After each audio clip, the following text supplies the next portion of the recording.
ਤੇ ਬਾਬਾ ਜੀ ਮਾਤਾ ਜੀ ਦੇ ਅੱਛੇ ਸੰਸਕਾਰ ਦਿੱਤੇ ਸਾਨੂੰ, ਲੇਕਿਨ ਅਸੀਂ ਆਪਣੀ ਜ਼ਿੰਦਗੀ ਦੇ ਵਿੱਚ ਕੋਈ ਆਪਣੇ ਤਨੋਂ ਮਨੋਂ ਤੇ ਧਨੋਂ ਕੁਛ ਮਾੜਾ ਕਰਮ ਨਹੀਂ ਕੀਤਾ, ਪਰ ਫਿਰ ਵੀ ਮੇਰੇ ਨਾਲ ਮਾੜਾ ਹੀ ਹੁੰਦਾ।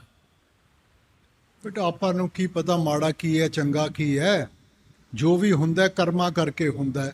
ਹੁਣ ਕਰਮਾਂ ਦਾ ਬੋਝ ਤਾਂ ਆਪਾਂ ਪੂਰਾ ਕਰਨਾ ਹੀ ਕਰਨਾ ਹੈ ਬੇਟਾ। ਸੋ ਆਪਾਂ ਨਹੀਂ ਪਰਖਾਂ ਵਿੱਚ ਪੈਣਾ, ਆਪਾਂ ਤਾਂ ਉਹਦੇ ਹੁਕਮ ਵਿੱਚ ਰਹਿਣਾ ਹੈ। ਠੀਕ ਹੈ ਨਾ। ਮਕਸਦ ਸਾਡਾ ਇਹ ਹੈ ਕਿ ਆਪਾਂ ਨੂੰ ਦੁਬਾਰਾ ਨਾ ਆਉਣਾ ਪਵੇ ਔਰ ਆਪਾਂ ਵਾਪਸ ਆਪਣੇ ਸੱਚੇ ਘਰ ਪਹੁੰਚ ਜਾਈਏ। ਮਾਲਿਕ ਬੜਾ ਸੋਚ ਸਮਝ ਕੇ ਕਰਦਾ ਹੈ, ਮਾਲਿਕ ਬੜਾ ਸੋਚ ਸਮਝ ਕੇ ਦਿੰਦਾ ਹੈ। ਪਰਖਾਂ ਵਿੱਚ ਨਾ ਪਾਓ, ਆਪਣੇ ਵੱਲੋਂ ਮਿਹਨਤ ਕਰੋ। ਉਹਦੇ ਘਰ 'ਚ ਦੇਰ ਹੋ ਸਕਦੀ ਹੈ, ਅੰਧੇਰ ਨਹੀਂ ਹੋ ਸਕਦਾ। ਇਸ ਕਰਕੇ ਆਪਣੇ ਵੱਲੋਂ ਕਸਰ ਨਾ ਛੱਡੋ, ਬਾਕੀ ਮਾਲਿਕ ਤੇ ਛੱਡੋ। बाबा जी, जो हम बुरे कर्म करते हैं उनकी सज़ा हमें कम से कम मिले और उनका बोझ कम से कम उठाना पड़े, उसके लिए हमें क्या करना चाहिए? नहीं बेटा, ये कोई कम ज़्यादा नहीं है। जो है वो है। बाबा कर्म जो जो करेगा तू वही फिर भोगना भरना। जो बाबा- भी हम कर्म करेंगे ना, उसका हिसाब किताब तो देना पड़ेगा। बाबा जी, बुरा कर्म करते वक्त मन इतना हावी हो जाता है कि हमें पता है कि हम बुरा कर्म कर रहे हैं, लेकिन हम फिर भी वो कर्म कर जाते हैं। इस सिचुएशन में हमें क्या करना चाहिए? बेटा अपने आप को संभालो, क्योंकि बोझ किसी और ने नहीं उठाना, बोझ आपको उठाना पड़ेगा। और अगर हम बोझ इतना हमने इकट्ठा कर लिया तो उसी के नीचे दब जाएंगे तो और क्या करेगा बेटा। दूसरा इंसान आपको समझा सकता है, मगर बोझ आपका उठा नहीं सकता। ਬਾਬਾ ਜੀ ਇਹ ਭਜਨ ਨੂੰ ਮੈਂ ਇੰਨਾ ਟਾਈਮ ਨਹੀਂ ਦਿੱਤਾ, ਪਰ ਇੱਕ ਬੀਪ ਜੀ ਬਹੁਤ ਵਾਰੀ ਤੁਰਦੇ ਫਿਰਦੇ ਬੈਠੇ ਹੋਏ ਇਕੱਲੇ ਉਹ ਸੁਣਾਈ ਦਿੰਦੀ ਰਹਿੰਦੀ ਹੈ। ਉਹ परख ना करो कि ਕਿਹੜੀ ਆਵਾਜ਼ ਸੁਣਾਈ ਦੇ ਰਹੀ ਹੈ। ਆਵਾਜ਼ ਦਾ ਤਾਲੁਕ ਹੈਗਾ ਤੁਹਾਨੂੰ ਰਸਤਾ ਦੱਸਣ ਵਾਸਤੇ ਕਿ ਕਿੱਧਰ ਜਾਣਾ ਹੈ। ਆਪਾਂ ਉਹਨੂੰ ਸੁਣਨ ਦੀ ਕੋਸ਼ਿਸ਼ ਕਰੋ, ਆਪਣੇ ਆਪ ਨੂੰ ਉਹਦੇ ਨਾਲ ਜੋੜਨ ਦੀ ਕੋਸ਼ਿਸ਼ ਕਰੋ। ਜਿਵੇਂ ਤੁਲਸੀ ਸਾਹਿਬ ਨੇ ਕਿਹਾ ਸੀ ਨਾ, ਆ ਰਹੀ ਧੁਰ ਸੇ ਸਦਾ ਤੇਰੇ ਬੁਲਾਣੇ ਕੇ लिए। ਇਹ ਆਵਾਜ਼ ਉਹਦੇ ਘਰੋਂ ਆ ਰਹੀ ਹੈ,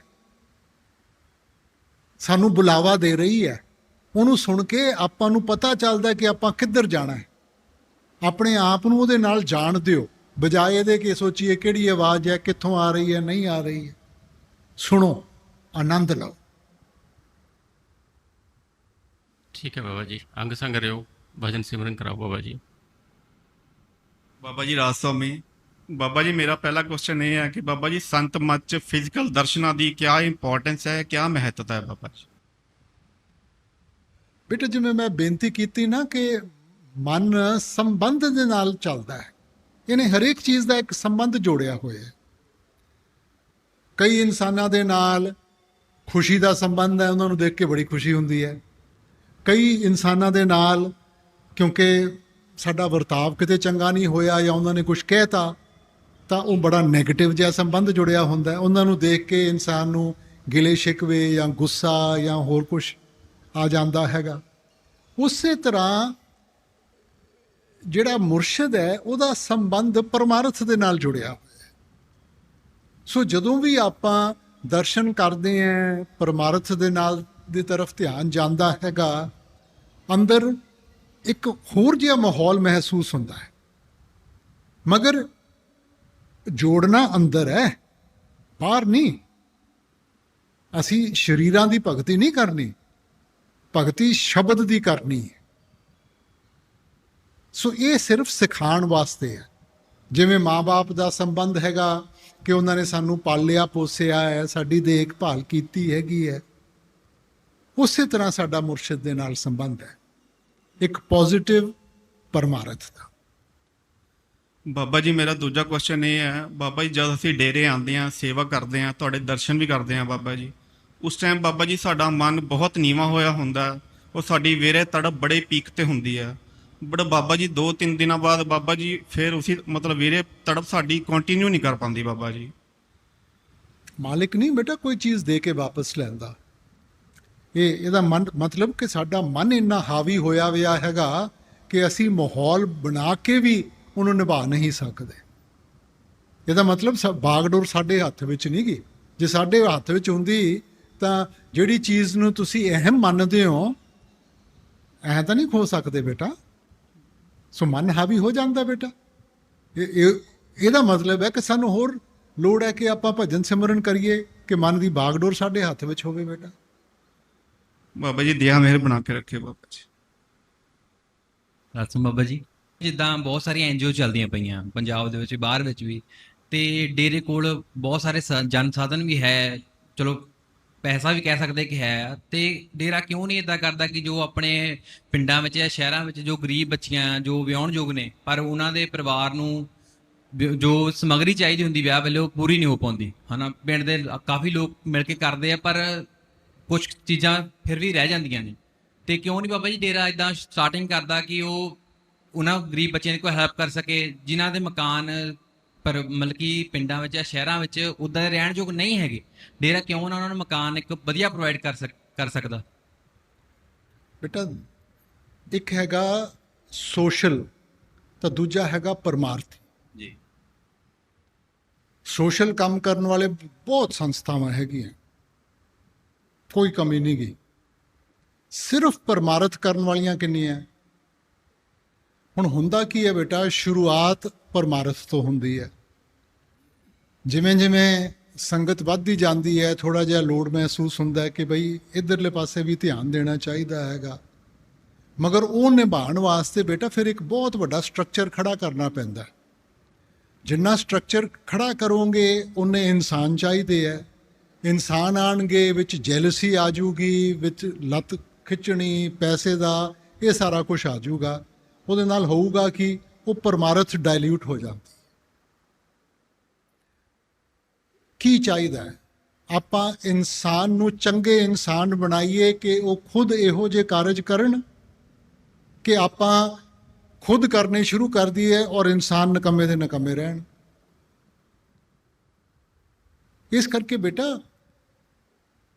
ਆਪਾਂ ਸ਼ੁਰੂ ਤੋਂ ਜੜ ਤੋਂ ਇਹਨਾਂ ਚੀਜ਼ਾਂ ਨੂੰ ਦੇਖਣਾ। ਜਿਹੜਾ ਇਨਸਾਨ ਚੰਗਾ ਬਣ ਗਿਆ ਨਾ, ਉਹਨੇ ਆਪਣੇ ਆਪ ਦੂਜਿਆਂ ਦੀ ਮਦਦ ਕਰਨੀ। ਸੋ ਉਹ ਬਿਹਤਰ ਹੈ ਕਿ ਅਸੀਂ ਉਹਨਾਂ ਨੂੰ ਮੁਹਤਾਜ ਬਣਾ ਦਈਏ ਕਿ ਆਸਾਨੀ ਦੇ ਨਾਲ ਸਾਰੇ ਦੇ ਕਾਰਜ ਕਰਦੇ ਰਹੀਏ ਔਰ ਉਹ ਆਪਣੇ ਪੈਰਾਂ ਦੇ ਉੱਤੇ ਖੜੇ ਨਾ। ਸੋ ਬੜਾ ਬੇਟਾ ਇਹਦੇ ਉੱਤੇ ਸੋਚ ਵਿਚਾਰ ਹੁੰਦਾ ਹੈ। ਜਿੰਨਾ ਆਪਾਂ ਕਰ ਸਕਦੇ ਹਾਂ ਕਰਦੇ ਹਾਂ। ਹੁਣ ਕੋਵਿਡ ਵਿੱਚ ਜਿੰਨਾ ਵੀ ਆਪਾਂ ਕਰ ਸਕਦੇ ਸੀ ਕਰ ਰਹੇ ਹਾਂ, ਆਪਾਂ ਪਿੱਛੇ ਤਾਂ ਨਹੀਂ ਹਟੇ। ਮਗਰ ਇਹਨੂੰ ਅਗਲਾ ਕਦਮ ਚੁੱਕਣਾ ਬੇਟਾ, ਉਹਦਾ ਫਿਰ ਜਿਹੜਾ ਰੈਪਰਕਸ਼ਨ ਹੈ ਉਹ ਫਿਰ ਪਰਮਾਰਥ ਤੋਂ ਆਪਾਂ ਦੂਰ ਹੋ ਜਾਵਾਂਗੇ। ਤੁਸੀਂ ਦੂਜੀਆਂ ਸੰਸਥਾਵਾਂ ਨੂੰ ਦੇਖੋ, ਜਿੱਥੇ ਵੀ ਉਹਨਾਂ ਨੇ ਦੇਖੋ ਸਕੂਲ ਖੋਲ੍ਹ ਲਏ, ਕਾਲਜ ਖੋਲ੍ਹ ਲਏ, ਹੋਰ ਚੀਜ਼ਾਂ ਖੋਲ੍ਹ ਲਈਆਂ, ਪਰਮਾਰਥ ਤੋਂ ਪਰੇ ਹੋ ਗਏ। ਬਾਬਾ ਜੀ ਅਸੀਂ ਸੁਣਦੇ ਆ ਰਹੇ ਕਿ ਹਰ ਇੱਕ ਇਨਸਾਨ ਦੇ ਵਿੱਚ ਪਰਮਾਤਮਾ ਦਾ ਵਾਸ ਹੈ ਤੇ ਹਰ ਇੱਕ ਇਨਸਾਨ ਰੱਬ ਦਾ ਰੂਪ ਹੈ, ਉਹਦੇ ਵਿੱਚ ਰੱਬ ਹੀ ਹੈ। ਵੀ ਜਦੋਂ ਅਸੀਂ ਕਿਸੇ ਨਾਲ ਵਿਵਹਾਰ ਕਰਦੇ ਹਾਂ ਤਾਂ ਸਾਨੂੰ ਇਸ ਤਰ੍ਹਾਂ ਦਾ ਵਿਵਹਾਰ ਕਰਨਾ ਚਾਹੀਦਾ ਕਿ ਸਾਹਮਣੇ ਆਪਾਂ ਰੱਬ ਨੂੰ ਮਿਲ ਰਹੇ ਹਾਂ। ਪਰ ਜਦੋਂ ਕਿਸੇ ਨਾਲ ਗੱਲਬਾਤ ਕਰਦੇ ਹਾਂ ਤਾਂ ਥੋੜ੍ਹਾ ਜਿਹਾ ਸਾਹਮਣੇ ਵਾਲਾ ਬੰਦਾ ਅਨਬੈਲੈਂਸ ਹੁੰਦਾ ਤਾਂ ਆਪਾਂ ਇੱਕਦਮ ਹੀ ਉਹ ਹੋਸ਼ ਆਪਣਾ ਗਵਾ ਦਿੰਦੇ ਤੇ ਆਪਾਂ ਵੀ ਆਪਣੇ ਆਪੇ ਤੋਂ ਬਾਹਰ ਹੋ ਜਾਂਦੇ ਹਾਂ ਜੀ। ਆਪਾਂ ਉਹ ਚੀਜ਼ ਨੂੰ ਭੁੱਲ ਜਾਂਦੇ ਹਾਂ ਕਿ ਸਾਹਮਣੇ ਵਾਲਾ ਪਰਮਾਤਮਾ ਆਪਣੇ ਅੱਗੇ ਨਹੀਂ ਬੇਟੇ ਦੇਖੋ, ਇਸ ਤਰ੍ਹਾਂ ਹੈਗਾ ਕਿ ਸਾਨੂੰ ਇੱਕ ਚੀਜ਼ ਦੱਸੀ ਜਾਂਦੀ ਹੈ, ਉਹਦੇ ਨਾਲ ਮਨ 'ਚ ਇੱਕ ਸੋਚ ਬੈਠਦੀ ਹੈ। ਮਗਰ ਜਿਹੜਾ ਅਗਲਾ ਆਦਮੀ ਹੈ, ਹੁਣ ਦੇਖੋ ਸਰਸੰਗ 'ਚ ਸਾਨੂੰ ਦੱਸਤਾ ਕਿ ਮਾਲਿਕ ਘਟ ਘਟ ਮੇ ਹਰਜੂ ਬਸੇ, ਸੰਤਨ ਕਹਿਓ ਪੁਕਾਰ। ਠੀਕ ਹੈ ਨਾ। ਹੁਣ ਸੁਣ ਲਿਆ ਆਪਾਂ, ਹੁਣ ਆਪਾਂ ਕਿਸੇ ਨੂੰ ਮਿਲੇ ਔਰ ਉਹ ਇਹੋ ਜਿਹਾ ਸਾਡੇ ਨਾਲ ਵਿਵਹਾਰ ਕਰੇ ਜੋ ਜਾਨਵਰਾਂ ਵਰਗਾ ਹੈ, ਤਾਂ ਮੰਨਣਾ ਮੁਸ਼ਕਿਲ ਹੋ ਜਾਂਦਾ ਹੈ ਕਿ ਭਾਈ ਇਹ ਤਾਂ ਜਾਨਵਰ ਵਰਗਾ ਵਿਵਹਾਰ ਕਰ ਰਿਹਾ ਤੇ ਇਹਦੇ ਵਿੱਚ ਰੱਬ ਕਿਵੇਂ ਹੋ ਸਕਦਾ ਹੈ। ਸੋ ਬੇਟਾ ਪਹਿਲਾਂ ਸਾਨੂੰ ਉਸ ਮੁਕਾਮ ਤੇ ਪਹੁੰਚਣਾ ਪਊਗਾ ਜਿੱਥੇ ਆਪਾਂ ਇਹਨਾਂ ਚੀਜ਼ਾਂ ਤੋਂ ਉੱਤੇ ਉੱਠ ਸਕੀਏ। ਆਪਾਂ ਤਾਂ ਹਰੇਕ ਚੀਜ਼ ਪਰਖ ਦੇ ਨਾਲ ਕਰਦੇ ਹਾਂ ਬੇਟਾ। ਪਰਖ ਵਿੱਚ ਸਾਨੂੰ ਹਰੇਕ ਚੀਜ਼ ਚੰਗੀ ਔਰ ਮਾੜੀ ਦਿਖਾਈ ਦਿੰਦੀ ਹੈ। ਸੋ ਭਜਨ ਸਿਮਰਨ ਕਰਾਂਗੇ, ਆਪਣੀ ਅਵਸਥਾ ਉੱਚੀ ਲੈ ਕੇ ਜਾਵਾਂਗੇ ਨਾ, ਤਾਂ ਸਾਨੂੰ ਇਸ ਚੀਜ਼ ਦਾ ਅਸਲ ਵਿਸ਼ਵਾਸ ਹੋਊਗਾ। ਇਸ ਵਕਤ ਸਿਰਫ ਸੋਚ ਹੈ। ਉਸ ਸੋਚ ਦੇ ਨਾਲ ਆਪਾਂ ਇੱਕ ਕਨਸੈਪਟ ਮਨ 'ਚ ਬਣਾ ਲਈ ਮਗਰ ਉਹਦੀ ਸੱਚਾਈ ਦਾ ਅਹਿਸਾਸ ਤਾਂ ਹੋਊਗਾ ਜਦੋਂ ਤੁਹਾਨੂੰ ਅਸਲ ਵਿੱਚ ਉਹਦੀ ਕਰਨੀ ਵਿੱਚ ਉਹ ਚੀਜ਼ ਦਿਖਾਈ ਦਿਓ। ਠੀਕ ਹੈ ਜੀ। ਹੁਣ ਭਾਵੇਂ ਉਹ ਜਾਨਵਰ ਵੀ ਬਣ ਕੇ ਦਿਖਾ ਰਿਹਾ ਹੈ, ਹਾਂਜੀ ਮਗਰ ਜੇ ਤੁਹਾਡੀ ਅਵਸਥਾ ਠੀਕ ਹੋਈ ਨਾ, ਤੁਹਾਨੂੰ ਉਹਦੇ ਵਿੱਚੋਂ ਵੀ ਕੁਝ ਚੰਗਾ ਦਿਖਾਈ ਦੇਊਗਾ। ਫਿਰ ਆਪਾਂ ਪਰਖਾਂ 'ਚ ਨਹੀਂ ਪਾਵਾਂਗੇ। ਠੀਕ ਹੈ ਜੀ। ਇੱਕ ਬਾਬਾ ਜੀ, ਜਦੋਂ ਆਪਾਂ ਨੂੰ ਐਵੇਂ ਫੀਲ ਹੁੰਦਾ ਕਿ ਜ਼ਿੰਦਗੀ ਦਾ ਕੋਈ ਦੁਨਿਆਵੀ ਮੀਨਿੰਗ ਨਹੀਂ ਹੈਗਾ, ਤਾਂ ਜਦੋਂ ਜ਼ਿੰਦਗੀ 'ਚ ਛੋਟੀਆਂ ਛੋਟੀਆਂ ਘਟਨਾਵਾਂ ਹੁੰਦੀਆਂ ਆਪਾਂ ਉਹਨੂੰ ਸੀਰੀਅਸ ਨਹੀਂ ਲੈਂਦੇ, ਰਿਲੈਕਸ ਰਹਿਣਾ ਚਾਹੁੰਦੇ ਹਾਂ, ਤਾਂ ਦੂਸਰੇ ਵਾਲੇ ਸੋਚਦੇ ਨੇ ਕਿ ਇਹਦਾ ਬੋਲੇ ਆ ਵੀ ਇਹਨਾਂ ਨੂੰ ਕੋਈ ਫਰਕ ਨਹੀਂ ਪੈਂਦਾ ਜੀ। ਚੰਗੀ ਗੱਲ ਹੈ ਬੇਟਾ। ਆਪਾਂ ਆਪਣੇ ਆਪ ਨੂੰ ਇਹੋ ਜਿਹਾ ਬਣਾਉਣਾ ਹੈ ਕਿ ਨਾ ਦੁੱਖ ਨਾ ਸੁੱਖ ਦੋਨੋਂ ਦਾ ਅਸਰ ਨਹੀਂ ਹੋਣਾ ਚਾਹੀਦਾ। ਦੁੱਖ ਸੁੱਖ ਦੋਨੋਂ ਸਮ ਕਰ ਜਾਣ, ਔਰ ਮਾਨ ਅਪਮਾਨਾ, ਦੋਨੋਂ ਚੀਜ਼ਾਂ। ਇਹ ਜਿਹੜਾ ਉਤਾਰ ਚੜਾਵ ਹੈ ਨਾ, ਇਹਦੇ ਨਾਲ ਮਨ ਸ਼ਾਂਤ ਹੁੰਦਾ ਹੈ। ਤੇ ਜੇ ਆਪਾਂ ਹਰੇਕ ਚੀਜ਼ ਨੂੰ ਉਸੇ ਲਹਿਜ਼ੇ ਵਿੱਚ ਲਵਾਂਗੇ ਤਾਂ ਉਤਾਰ ਚੜਾਵ ਤਾਂ ਹੋਣਾ ਹੀ ਨਹੀਂ ਬੇਟਾ। ਠੀਕ ਹੈ ਬਾਬਾ ਜੀ, ਧੰਨਵਾਦ। ਬਹੁਤ ਕੁਝ ਦਿੱਤਾ ਜੀ, ਆਪਣੀ ਹੈਸੀਅਤ ਨਾਲੋਂ ਮੇਰੇ ਨਾਲੋਂ ਬਹੁਤ ਜ਼ਿਆਦਾ ਮਿਲਿਆ। ਬਹੁਤ ਬਹੁਤ ਸ਼ੁਕਰੀਆ ਜੀ। ਬਾਬਾ ਜੀ, ਜਦੋਂ ਇਨਸਾਨ ਦੀ ਇੱਛਾਵਾਂ ਦਿਨੋਂ ਦਿਨ ਵੱਧਦੀਆਂ ਰਹਿੰਦੀਆਂ ਹਨ ਤਾਂ ਉਸ ਨੂੰ ਮਨ ਦੀ ਇਕਾਗਰਤਾ ਲਈ ਕੀ ਕਰਨਾ ਚਾਹੀਦਾ?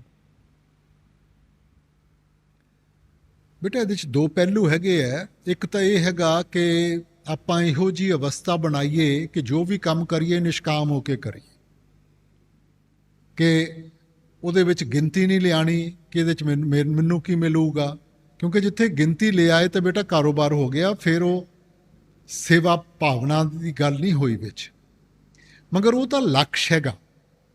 ਹੁਣ ਜੇ ਆਪਾਂ ਆਪਣੇ ਮਾਹੌਲ ਨੂੰ ਦੇਖੀਏ, ਆਪਣੀ ਜ਼ਿੰਦਗੀ ਨੂੰ ਦੇਖੀਏ ਕਿ ਜੋ ਕੁਝ ਵੀ ਹੁੰਦਾ ਹੈ, ਜਿੰਨਾ ਚਿਰ ਮਨ 'ਚ ਚਾਹਤ ਨਹੀਂ ਹੋਊਗੀ ਤਾਂ ਕਿਵੇਂ ਹੋਊਗਾ ਬੇਟਾ। ਹੁਣ ਮੇਰੇ ਮਨ 'ਚ ਚਾਹਤ ਹੈਗੀ ਹੈ ਕਿ ਮੈਂ ਸਾਫ਼ ਸੁਥਰਾ ਰਹਿਣਾ, ਤਾਂ ਹੀ ਜਾ ਕੇ ਨਹਾਊਂਗਾ। ਮੇਰੇ ਮਨ 'ਚ ਇੱਛਾ ਹੈਗੀ ਹੈ ਕਿ ਮੈਂ ਜਿਸਮ ਦਾ ਦੇਖਭਾਲ ਕਰਾਂ, ਤਾਂ ਹੀ ਰੋਟੀ ਖਾਊਂਗਾ ਬੇਟਾ। ਸੋ ਹਰੇਕ ਚੀਜ਼ ਇੱਕ ਇੱਛਾ ਤੋਂ ਸ਼ੁਰੂ ਹੁੰਦੀ ਹੈ, ਲੋੜ ਤੋਂ ਸ਼ੁਰੂ ਹੁੰਦੀ ਹੈ। ਲੋੜ ਦੇ ਨਾਲ ਇੱਛਾ ਜੁੜੀ ਹੋਈ ਹੈ। ਮਾਲਿਕ ਦੀ ਜਿਹੜੀ ਭਗਤੀ ਦੀ ਵੀ ਹੈ, ਉਹ ਵੀ ਜਿੰਨਾ ਚਿਰ ਲੋੜ ਨਹੀਂ ਹੋਊਗੀ ਤਾਂ ਕਿੱਥੋਂ ਕਰਾਂਗੇ ਆਪਾਂ ਬੇਟਾ। ਉਹ ਵੀ ਫਿਰ ਇੱਛਾ ਹੀ ਹੋਗੀ ਨਾ ਕਿ ਮੇਰਾ ਭਜਨ ਸਿਮਰਨ ਬਣੇ, ਮਾਲਿਕ ਨਾਲ ਮੇਰਾ ਰਿਸ਼ਤਾ ਜੋ ਹੋਵੇ। ਸੋ ਮਨ ਵਿੱਚ ਇੱਛਾ ਰਹੂਗੀ। ਇਹ ਤਾਂ ਬਹੁਤ ਉੱਚੇ ਮੰਜ਼ਿਲਾਂ ਤੇ ਜਾ ਕੇ ਇੱਛਾ ਖਤਮ ਹੋਊਗੀ। ਇਸ ਅਵਸਥਾ ਵਿੱਚ ਆਪਾਂ ਇਹ ਸੋਚੀਏ ਕਿ ਆਪਾਂ ਸਿਰਫ ਉਹੀ ਇੱਛਾ ਅੱਗੇ ਰੱਖੀਏ ਜਿਹੜੀ ਸਾਡੀ ਬਿਹਤਰੀ ਵਾਸਤੇ ਹੈ।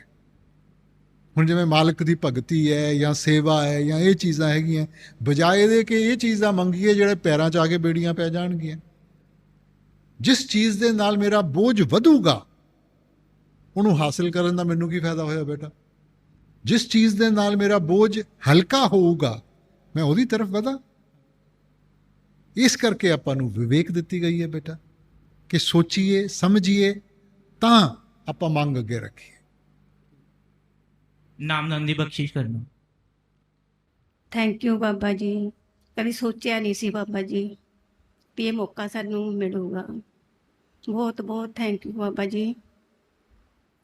ਬਾਬਾ ਜੀ, ਜਿਹੜਾ ਕਰੋਨਾ ਦਾ ਟੀਕਾ ਬਾਬਾ ਜੀ ਉਹ ਲਵਾਉਣਾ ਜ਼ਰੂਰੀ ਹੈ ਬਾਬਾ ਜੀ। ਬੱਚੇ ਡਰਦੇ ਬਹੁਤ ਜ਼ਿਆਦਾ ਹੈ। ਕਿਉਂ ਡਰਦੇ ਆ ਆਪਾਂ ਬੇਟਾ? ਹਾਂਜੀ,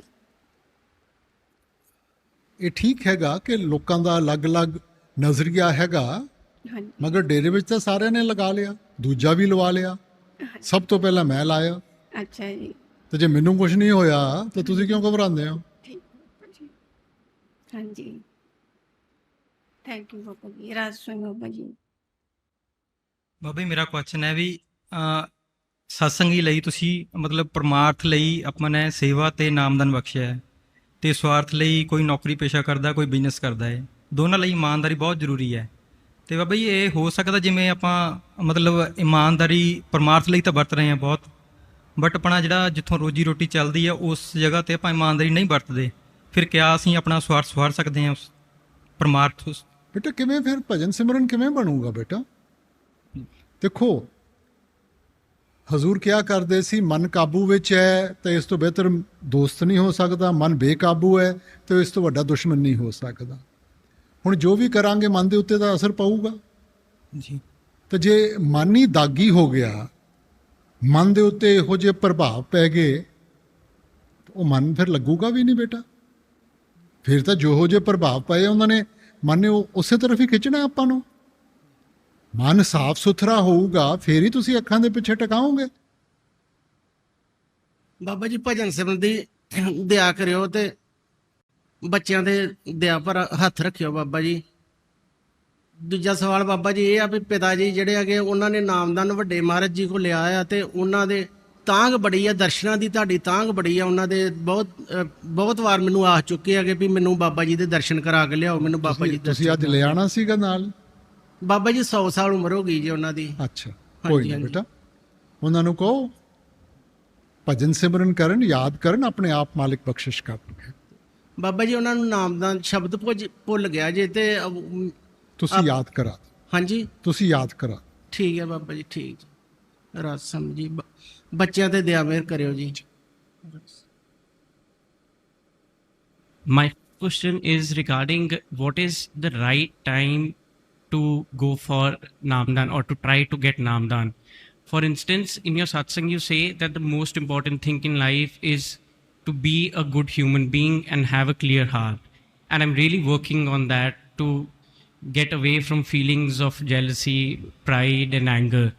So, for somebody like me, should I wait till the time I am confident of my self improvement and then try and get Namdan, or should I try and get Namdan and then do these two things in tandem? Beta, being a good human being is only laying the foundation. There is a saying, Tapo Raj, Rajo Narak. If you only do good deeds, you will still have to come back. You will come back in good circumstances. You do bad deeds, you will still have to come back. You will come back and have to pay the price of that. ठीक है ना? So the circle will continue. Question is, how do we get out of the circle of birth and death? How do I get salvation? How do I get mukti? And there the spiritual path is essential. Because it is only with the Shabad that I will be able to get out of the circle of birth and death. Now that depends upon the individual. There is no fixed time, KG, you should take initiation at this age or at this age or at this time. The question is of our maturity and understanding. When I start understanding life and I understand that there's more to life than just making money or just having a position or just the pleasures of life, then automatically I'll start searching for a path that will take me towards that. No? Essentially what each one of us is searching for is peace of mind and happiness. We run after money because we think that with money we will get that, or with position we will get that. But as maturity sets in, we realize that it is not through money or positions or anything, but when you're able to control your mind. And that you'll only be able to do through meditation.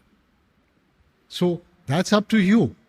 When you feel you are ready, or when you are mature enough to know that this is my objective and this is how I have to reach the objective.